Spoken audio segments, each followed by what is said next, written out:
Hello and welcome to Switzer Investing. I'm Peter Switzer. Thanks for joining me. On tonight's show, fund manager Kelli Meagher from Sage Capital tells us what are the stocks she likes right now and why. And then Aitken Investment Management's Charlie Aitken says, here are the 3 overseas stocks that should be in everyone's portfolio. Morgan's chief economist Michael Knox explains why he thinks the Aus dollar goes over 80 US cents again this financial year. And the founder of Century 21, Charles Tarbey, reveals property price rises are slowing down, so holding out for lower, better prices might be a good idea for disappointed would-be buyers who keep missing out. That's the show. Let's kick off with Kelli Meagher from Sage Capital.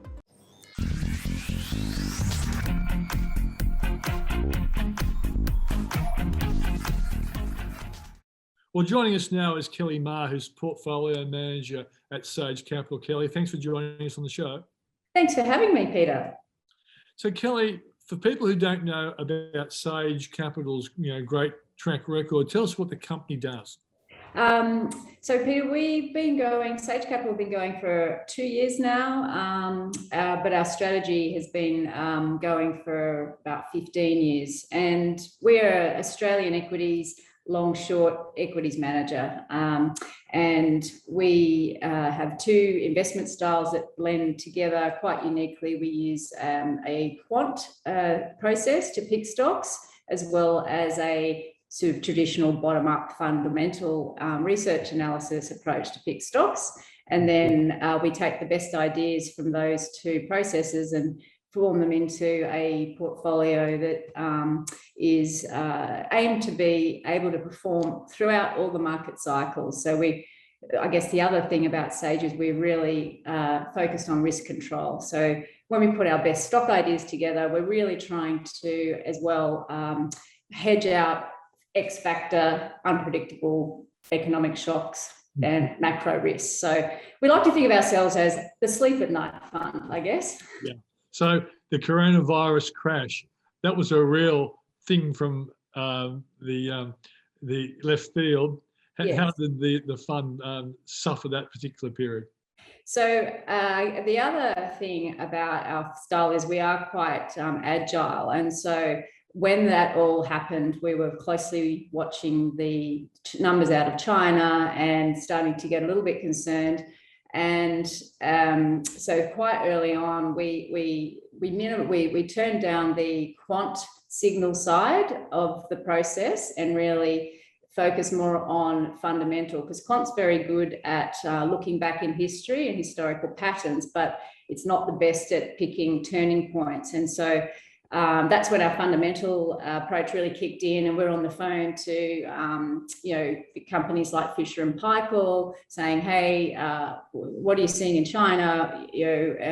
And we were getting feedback from the travel companies as well, like things are actually not looking so good. And so we actually were quite quick to sell some of our travel stocks, buy up supermarkets, and buy up Fisher and Paykel with the ventilators and things like that. So it worked quite well being agile as well. That's the beauty of our process as well. Okay. So when you do a long position, how long are we talking about? What kind of time period do you look at to try and make money? So we have 2 buckets, I suppose, of stocks that we think about. We have like longer term holdings that we really sort of see the long-term growth trajectory, and we're willing to sort of trade around the edges, but we'll tend to hold those stocks over the long term. And the company that fits into that description would be ResMed, which we see as a really good long-term global growth story. It's benefited from COVID, but also it has a lot of other growth opportunities available to it. And more recently, it's had a major product recall from its key competitor. And so it's basically got the market to itself essentially for the next year. And so that was unexpected, but good companies tend to be able to capitalize on opportunities. And we're really bullish on ResMed's ability to do that. And I've noticed over the years, Kelli, I'm sure you have too, that just about every time the market picks on ResMed, they always prove the market wrong. it's a perfect time to buy ResMed when the market wants to smash it. Buy it at the low and That's just prove the market wrong. Exactly right, Peter. I think one of my personal investment philosophies is that good companies, more often than not, will surprise you on the upside. Poor quality companies, the opposite. So I always try to give a company that has, all the hallmarks of a quality company, a great management team, and a good track record, the benefit of the doubt. And it pays off, and certainly has with ResMed. I know a couple of years ago, every time JB Hi-Fi went down to the low 20s, it was the best buy of all time because Richard Murray and his team always proved the market wrong. Yes, absolutely. And you look back at a company like Cochlear, when they had a product recall, that, you would have made good money buying that as well. So, yeah. Okay, so tell us, what's the latest company that you guys have selected as being looking like really good value at this point in time? Well, there's a few. We've had quite of our long positions in the portfolio for some time, and so we're constantly adjusting our portfolio to those, depending on what's the nuances and valuation. One company that we've recently added to would be corporate travel. We still really like that story. We've been there for a long time as a long, but we have added to that position because we see real potential in the acquisition they made in the US, and also we're seeing the US is really, the reopening is happening. People are traveling again. The latest weekend travel was almost back at pre-COVID levels, and that's leisure, but corporate will follow, I think, after a summer of everyone traveling around and getting it out of their system. I think come September, their business travel will be back, not to pre-COVID levels, but it will be. I think we're going to see a sharp recovery and people picking up those meetings that they've missed for the last 18 months or so. And the thing is this, the whole travel sector should benefit from the vaccination rate. So if we start seeing a big chunk of Australia vaccinated by Christmas, you expect 2022 to be a much better year for business travel, and therefore a company like corporate travel. Absolutely. But the thing with corporate travel, which is actually quite interesting to your point when stocks get sold off, that the company is now only 30% Australia, and 70% of their revenue is offshore, mainly in the UK and Europe and the US. And so they're the countries that they're way ahead of us now with vaccinations. They're the ones that are way ahead of us with business travel. I texted a friend of mine who lives in Texas the other day, saying, "Hey, you up for a chat? We're in lockdown here in Sydney." She says to me, "Oh, just on the hop at the moment. I'm just in Barcelona for work this week, and then I'm in Mexico next week with the family. So let's talk after that." And it's like, wow, that's a taste of how the other half are living at the moment. Yeah. When you look at the outlook for Australia, the Australian economy, is that an important ingredient in the analysis of some of the stocks that you hold in your portfolio? So some of the stocks that we have in our portfolio are very geared towards the domestic economy. So one of the I guess unique factors about our fund is the way we group our stocks, and that's how we manage these systematic, macro risks. Is we, rather than picking our stocks based on what GICS, like industry sector they're in, we group stocks based on how the share prices tend to react to certain external environment, like bond yield changes or the domestic economy. And so we have groups. We have global cyclicals, for example. So they're the stocks that tend to do well when the global economy is going well. And then we have domestic cyclicals, which are the ones that are mainly exposed to what's going on here in Australia. And so companies in that segment would be ones that would be very much geared towards, say, like a JB Hi-Fi, very much geared to what the Australian consumer is doing. A company like Corporate Travel would be in the growth area because it's growing quickly. A company like Flight Centre might be in the global cyclical area because it's very exposed to people traveling overseas. So within the domestic cyclical group, they're the ones that we're focusing on when we're looking at these local lockdowns. How is it going to impact retailers? How is it going to impact local building stocks, for example? Kelli, when you take a short position against a company, is it generally or always because of the company itself and the threat of the environment that you think is going to prevail? Or do you sometimes look at what the economic outlook might be and then take a set against companies that are, for example, cyclical? Yes, we with our short positions, we are very measured in how we do it. We're not a fund that bets the farm on one big short position based on a thesis that the company's going to go belly up or that there's one big catalyst. So we really try to have a broad range of longs and shorts, and our short positions they can be based on anything from it's a great company, but it's overvalued. And so we might take a small short position in that company and think, well, let's just put that money into a long that's better value. It might be that we do see a structural change in the industry that's going to impact their earnings. And, so we see better value elsewhere.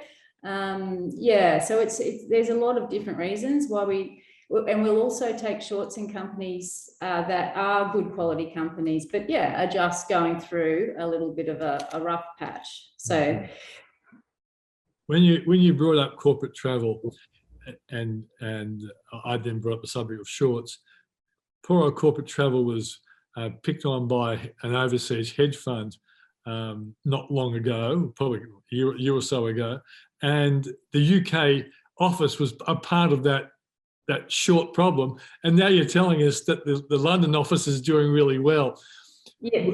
Now, I must admit, I love the idea of there being a real sheriff that could somehow pick on these hedge funds that tend to create stories that the market overreacts to and can really cause problems for companies. Absolutely, and it's a very interesting area in terms of regulation. Freedom of speech, opinions. It's very. It'll be interesting to see how those short reports and the regulation of those opinions play out. But for now, it's just can be quite frustrating when that happens to a company that that is not fraudulent, and it's not that the share price suffers anyway. I think Tarbey copped the same thing with that Viceroy report, that they really just seized on a small problem and blew it out of the water. As a consequence, a lot of shareholders lost value, but the share price has effectively rebounded over time. Yes. So, and often those reports are, you really need to understand the company in detail to really be able to push back on the headline, scaremongering report. So, one last one, Kelli, before you go. There are those people out there who keep saying, "Oh, the market's overvalued, the PEs are too high." I often respond, well, historically, a lot of companies' PEs are so high, but interest rates have never been so low. And when I learned about investing, when PEs got to 20, I started getting cautious. But if PEs are 20, it compares to interest rates of about 5%, and interest rates are a long way from 5%. That's right, exactly.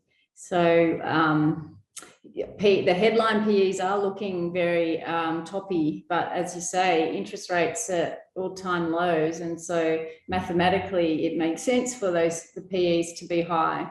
Of course, if we see economic growth speeding ahead and reserve banks start to, think about increasing interest rates, which I don't see happening in the short term, but in the long, it'll happen eventually, and that will obviously cause a bit of a headwind to the stock market. But for now, I think earnings are looking pretty good, and reopening, we just got to get people vaccinated and get the world back to as close to normal as we can, I think.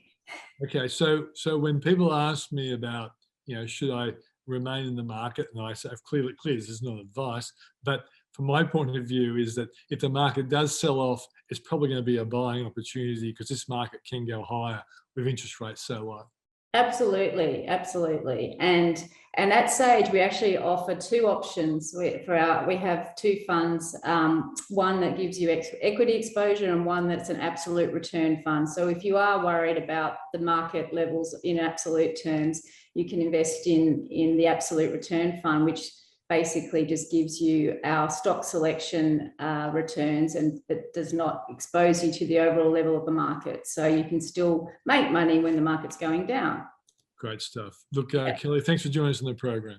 Thanks, Peter. Become an annual Switzer Report subscriber and get unprecedented access to my 7 investing principles, where I reveal the exact strategies I use to invest. You'll get access to an exclusive PDF, video recording, and even a free copy of my book, Join the Rich Club. With a 30-day money-back guarantee, a Switzer Report subscription is one of the wisest investments you can make towards your future. Find out more at switzerreport.com.au/YouTube offer, or click on the link in the description below. Well, a lot of us haven't got foreign stocks in our portfolio, and Charlie Aitken is a fund manager from Aitken Investment Management, and he actually specialises in looking for foreign companies to put into his fund. So I thought I'd ask Charlie, what are the 3 companies we really should have in our portfolio? Charlie, thanks for joining us. Thanks, Pete. Good to see you this morning. Yeah, my pleasure. Of course, you like everybody to invest in your fund, but if they didn't invest in your fund, what are the top 3 stocks you think people should be thinking about overseas? Well, obviously, they're most welcome to invest in the fund, and I'm going to recommend stocks that we have in the fund, obviously. I mean, we do a lot of work. The team does a lot of work on trying to find great businesses around the world and try and hold them for as long as possible. I think I just want to make one point, Pete. It's really important to hold great businesses for as long as you can. At the moment, people's investment time horizons are the shortest ever. There was a survey the other day that said people's expected investment horizon was 7 months. I mean, honestly, that is not how you invest. That's trading. So we'd like to buy shares in great businesses, a share in a great business, and hold it for as long as we can. So if we're going to talk about what we do, I'll talk about great businesses, because that's what we invest in, and that's why I think people should consider for their own portfolios, to diversify a bit from Australian equities. So if you've asked me, what are the top 3 companies that I think people should have in their portfolio to diversify a little bit away from Australia, that'd be Microsoft, Louis Vuitton, Moët Hennessy, and Nike would be my three key businesses. Just 3 tremendous global brands that dominate their industry. So we can talk about those if you'd like to. Yeah, well, let's just. They're all good companies, and they've all done well in recent times. So I guess there are 2 ways you can do it. You buy these stocks and you realise that they're already priced to perfection, but as things improve, they'll improve. Or you wait until the market really gets scared, like they did during the coronavirus, and go in and buy them with your ears pinned back. I just believe you can own them any day of the week, Pete. I think timing the market is a fool's game. How many people have tried to time the market, pullbacks? No one actually does anything when the markets are bad. They scare themselves out of doing things. I mean, this time last year, who really bought much? I mean, you did a bit, I did a little bit, but geez, you had to be. It was easy in hindsight, wasn't it? To make us do it. We missed so many other opportunities. This time we did it, but to the younger investor, you can understand why they didn't. See, with great businesses, I don't believe it's about timing the market. You want to hold them for as long as they can, because they can invest in themselves. They generate very high returns on their own invested capital. They either buy their own shares back, buy other companies, or expand and grow faster than GDP. So you can get cute with it, and you might get an opportunity like a pandemic or a GFC, but that's once every 10 years. Or you can just own them on a daily basis and not worry about them because they're great businesses with great balance sheets. So I would strongly advise against waiting for the next great pullback. But you can always average into businesses, you know. You don't have to buy them all in one day. You can buy some over a period. That's what we do in the fund. You know, we don't just buy holus bolus on one day into a stock. We probably average our way into it and just see how we go. So let's start with Microsoft. Just a great business. Just, I mean, simply as I've said on your show numerous times, the business world and the household world in some ways in work from home just can't open for business without its products. You know, if you think about it, you know, Microsoft Teams has been used heavily at the moment. LinkedIn, people are using heavily. There's a new version of Office 365 out. You know, Word. You know, you think about it, Word. All these different, even email we use. You know, Outlook. It is just a dominant business that is brilliantly run, has a great cloud computing business in Azure that's growing like a weed as well. It dominates every facet of IT you can think about in terms of critical business communications and stay in business software. So it's a wonderful business, wonderful balance sheet, you know, 60 billion of cash on its balance sheet, buys back its own shares, tremendous management. I just think it's one of the, to me, it's like a critical infrastructure stock. It's like something the world can't operate without, and it has, as far as I can see, as my investment team can see, very, very little competition.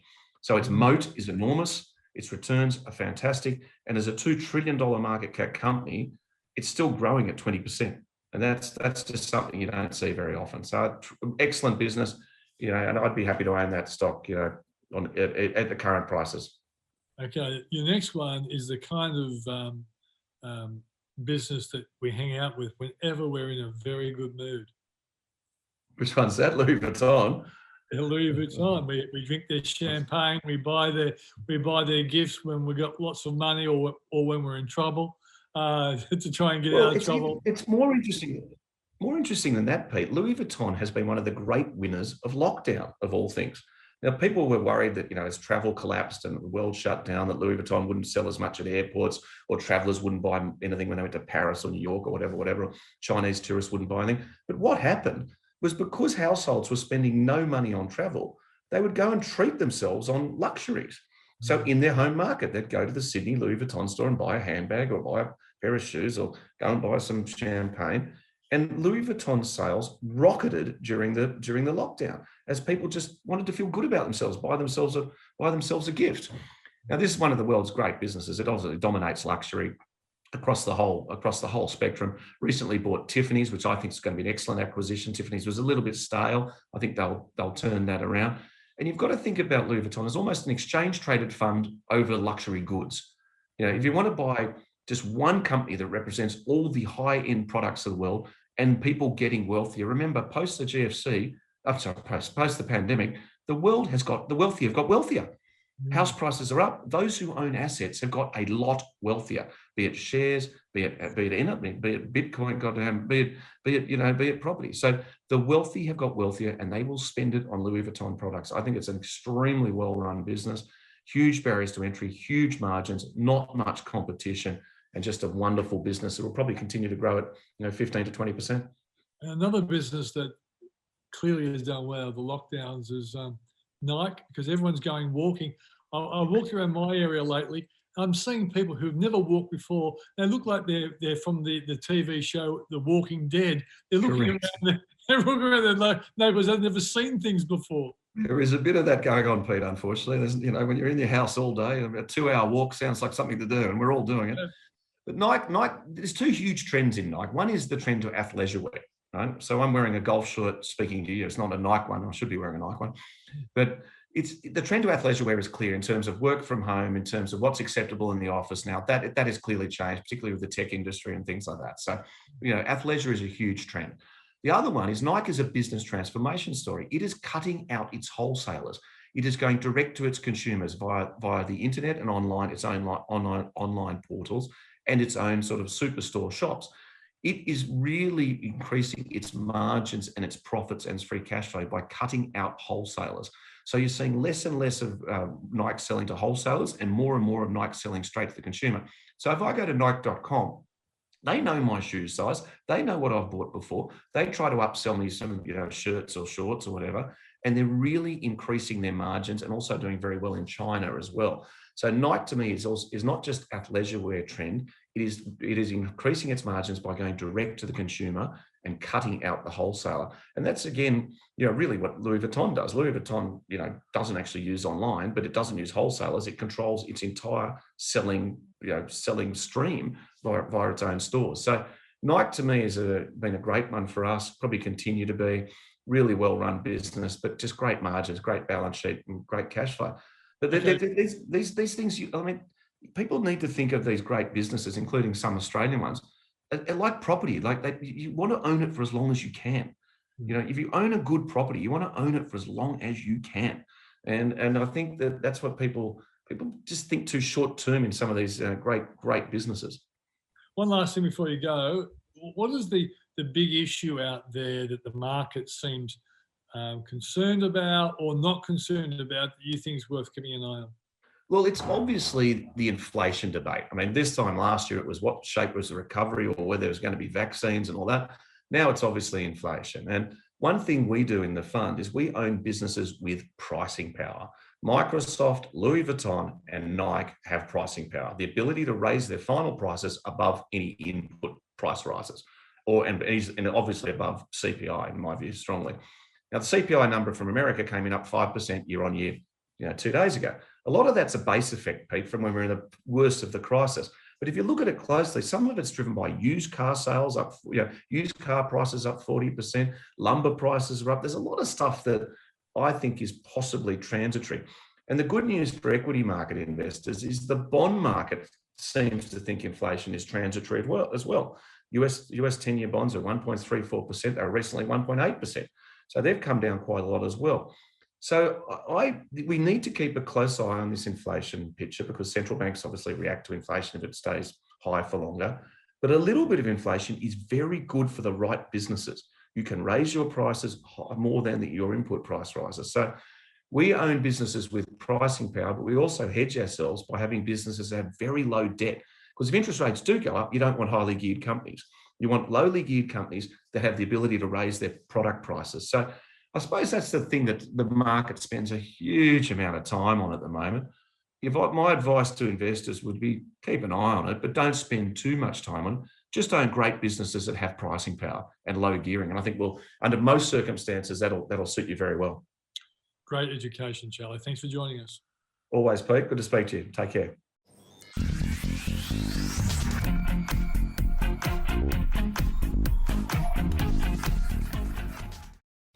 Well, joining us now is the guy who told us that the Australian dollar would go to the 80 US cents level way when it was in the 50 cent level.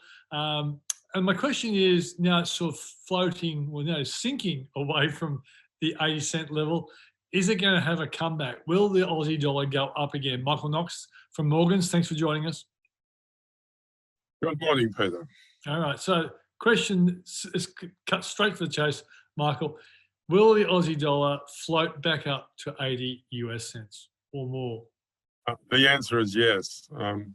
Now, if I were to construct a notional model of the Australian dollar, the way many people do it, you would include Australian export commodity prices and you would include interest rates. And indeed, over 20 years of data, you can construct a model which explains 88% of monthly variation of the Aussie dollar if you do it that way.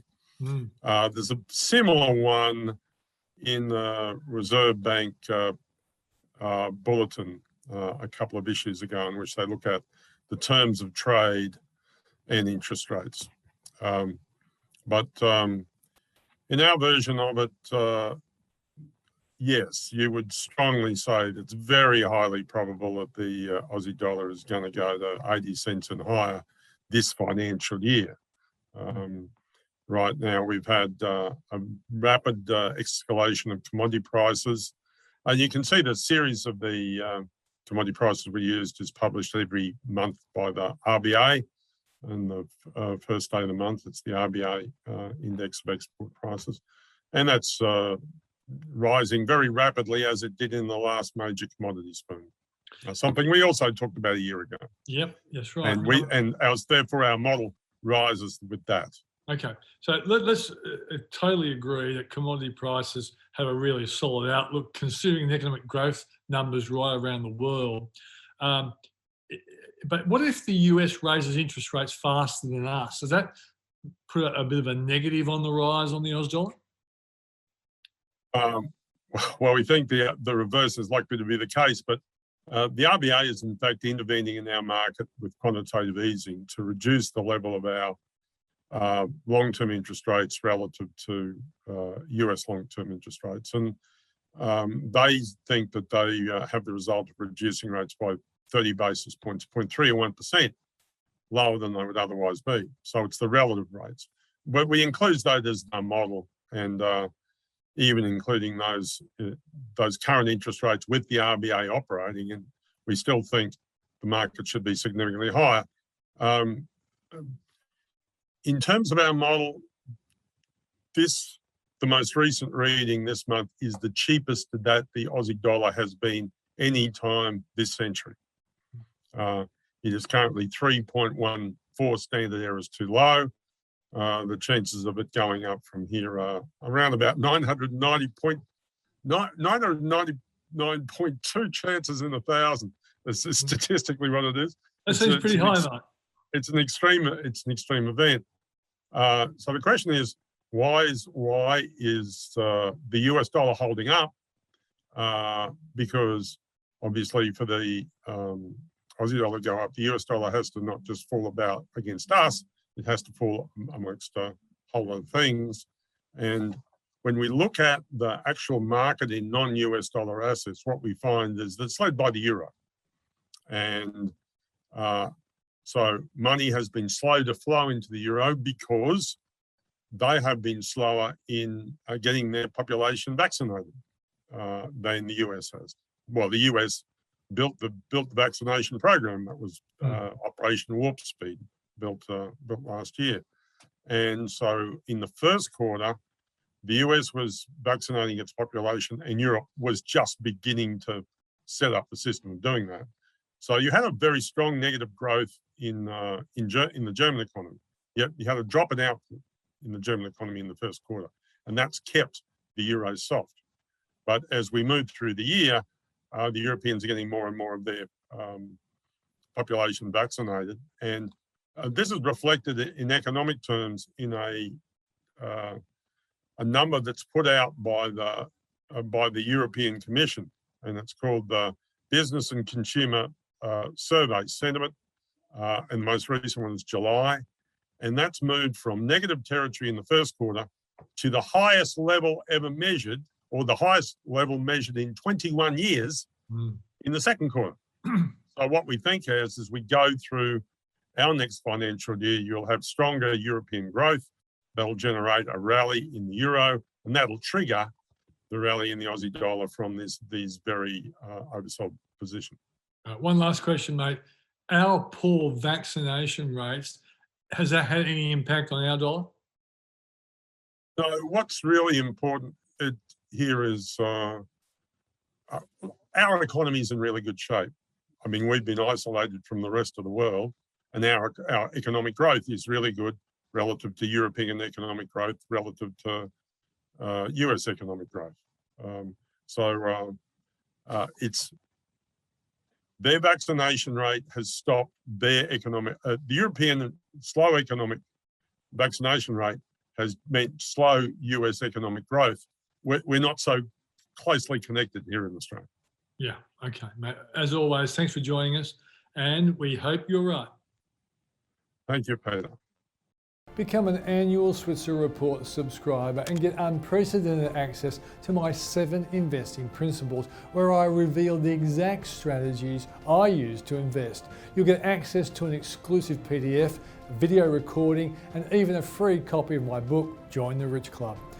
With a 30-day money-back guarantee, a Switzer Report subscription is one of the wisest investments you can make towards your future. Find out more at switzerreport.com.au/YouTube offer, or click on the link in the description below. Well, joining us now is the founder of Century 21, Charles Tarbey. Charles, how are you going? Good, thank you, Peter. I always like to check out the coalface. I can read statistics any old time. But you did a few months ago tip that you saw the market was starting to slow down. What do you tell us what you've seen over that period of time, and how is the state of the market right now? Well, it's really interesting, actually. There are some areas of the marketplace that's absolutely still going crazy, and that's generally due to the shortage of stock. And that's pretty much it. If you look at the clearance rates, they're in the 70s as an average, which they were in the 80s, and then sometimes are up in the 90s. So they've progressively come down to the mid 70s now for the last probably 4, 5, 6 weeks pre-COVID. Even during the weekend, Sydney had a pretty solid auction number, and they still had a good clearance rate because a lot of the agents have learnt to do the auctions online. A lot of vendors have pulled out, but they still managed to get 566 auctions away. 661 auctions away, and they had a clearance rate of 76.5%. So, I mean, it's still pretty solid, but it's not what we were experiencing. So that slowdown has occurred. And we've gone from that fear of missing out in a lot of the areas now, people I talk to, that fear of paying too much. And that coupled with the fact that the language coming out of the banks and the RBA is definitely changing. That 2024 that the RBA talked about with their interest rates, and then it jumped to maybe 2023, and then CBA came out and said November 2022 just recently. And from the 1st of June through to when I did a seminar for our network on the 23rd of June, just before the latest outbreak started up in the Hunter Valley, I showed them the changes in language from the 1st of January to the 23rd of January. It was stunning, the change in language. And I've long held the belief that there has to be some action. You saw the action happening in New Zealand. You saw the fact that the investors outweighed the number of, in terms of borrowing, outweighed the number of normal first home and second home buyers, which is why the New Zealand government slapped a change, an immediate change, 40% deposit required by investors, et cetera, et cetera. You saw the graph in terms of investor numbers. It just went crazy. So they've stepped in, and I believe that somewhere here in this country, they'll need to step in at some point, because even though it's not as crazy as it was, there's still that concern that first home buyers are not getting an opportunity. Okay. To what effect is the slowdown in auctions a lockdown effect in Sydney? And I guess the way to look at that would be, well, is it slowing down in Melbourne, Adelaide and Brisbane? Well, no, Melbourne, interestingly enough, normally Melbourne would be the premier place, and it's still performing well. It had a 75.3% clearance rates with 1,077 auctions. So, that's still pretty good. And it was 79.9 last week, 75.9 the week before. And that is a steady marketplace. And that's what we like. We like that. What we don't like is Canberra, for instance. It's been up in the 90s consistently, and it dropped down in the early 80s, but it's jumped back up again. But that's the sort of marketplace we don't like. I know it sounds silly, but from a real estate perspective, the majority of agents, the good agents, actually don't like booms. We like a steady marketplace where everybody gets an opportunity to negotiate a position. Tell me, Charles, do you think a lot of people are now starting to, if they could physically, turn up to an auction because they now think they're a chance, where, say, 3 or 6 months ago, a lot of people were just getting so disgruntled, they just weren't even showing up? No, and there are agents, lots of agents trying different things around the traps. As an agent in the area I live in, and I wasn't comfortable with their process. My daughter was out looking at buying property, and it was, they'll get people through, and it'll be an off market, it'll be a VIP invitation, which I think is wrong in itself, because if you're trying to sell somebody's property, you expose it to everybody, not just a certain number of people on your database. And then these people will come out. My daughter would go out to these houses. They'd see that she was interested, and then she'd get a text that night saying, tomorrow morning by 10 a.m, your best offer. And I just think that there's been a significant number of introduction of ways to list and sell real estate. The auction is the most transparent because everybody can stand there and bid on the day. But you're right. And that's changing though, Peter. The amount of stock, this is the other thing. Normally, as we come into winter, the stock levels just start to decline very heavily. What's happened with the stock levels is that they've come up and they're leveling. So you've got where you might have had a decline of 5 or 10% over this time last year, it's like 0.23% less than this time last year and 0.15%. That's the sort of changes that we're seeing. So the stock levels coming in are stronger for this winter than they were this time last year. So change is definitely afoot. It just needs to happen a little bit quicker. Do you think that someone's better off selling their property now or waiting for spring? If you feel as though the market's coming off the boil a little bit, will it be less attractive for a seller in November? The best way I could answer that, Peter, is to let you know that my son spoke to me about selling his investment property. Suggested he do it now. So I think that the more stock levels climb, the less negotiable the buyers become, as you can well imagine. And so I think while there's a limited stock in certain areas, this is your opportunity to sell. When I speak to the agents out there, in the greater majority, I'm getting that view that it's getting harder to sell something. They're doing more inspections with the same buyer. They're getting an offer. It's not like people are rushing in and making crazy offers. So it has changed. And if real estate agents come out of COVID in Sydney and we go through what we've been through in the past where it dips and then it spikes and they start thinking they're still in a boom, they're going to be in trouble if they don't recognise that. And the title of my topic at the conference was History Repeats Itself for Those Who Are Unwilling to Learn from the Past. And I think if people don't learn from the past and recognise that we're in a cycle and that cycle will change, if they start increasing their debt levels, if they don't renegotiate their loans with their banks for longer terms, because you don't want to come out of a loan in 2 years' time and find that you're up 2%. Because when I did a chart that said, here's a 10% loan at $650,000, and if it went up to 12%, it's a 19.98% increase, 2% climb. But if you're on 3% today and you go to 5%, that's a 59% increase in your repayments. And a lot of people are not really in tune with that. And so I think the banks have started to work it out. And if you want to buy a property, might give you a loan at 4%, but they're qualifying you at 6%. And if you can't afford it at 6%, they're not giving you money. Yeah. Charles, I recently interviewed a professor of law, a property lawyer. I'm sorry to bring your show down to my level, Peter. A professor to a real estate agent. I have to suffer the low lives of my life. Anyway, and I asked her the question because she was talking about the problems. A lot of the new developments in the apartment area have lots of defects compared to the old days. And I finished off the interview by saying to her, what's the advice you give to someone who's going to buy a new apartment? And she just said, don't. Yeah. I think you're worried about the caliber of new apartments for lots of developments? I think what's happened, Peter, is that when a development gets pre-sold and it gets pre-sold quickly, quite often the quality of that development changes because it's all sold. So what you might see and what you might get could be two different things. This is why it's really, really important to work with reputable builders that have been around, a good track record, and they know what they're doing, because you will get that change. You also have an issue with apartments in that there are some, when I looked at the stats last, 46,000 in Sydney, 42,000 in Melbourne were being constructed in and around December of last year.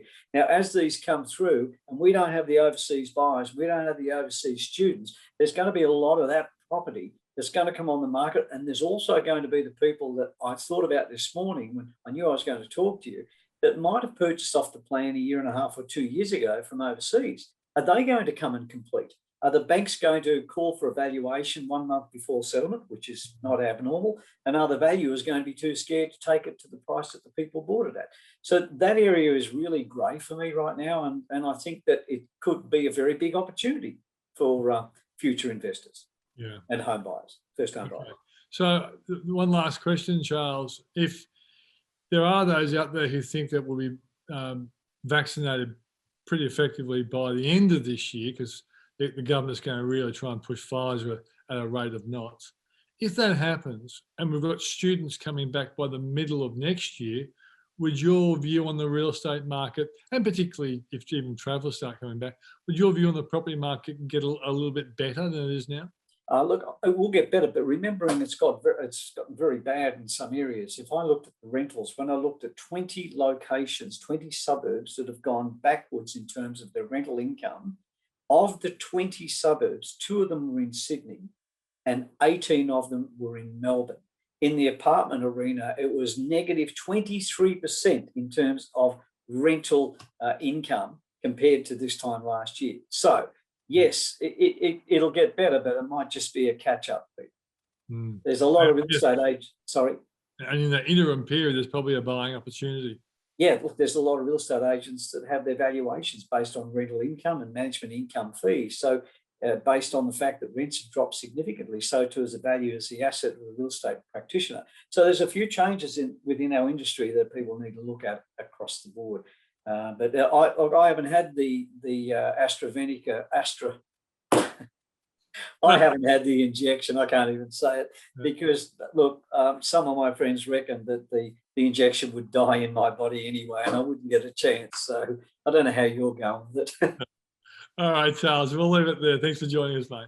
Good on you, mate. Thanks, Peter. And that's the program for this week. Thanks for joining us. If you want to follow up on some of the stocks we've talked about today or in the past, go to the Switzer Report. That's switzerreport.com.au, where you get an extensive analysis of the stocks that we like and our experts like as well. Thanks for joining us. See you next week.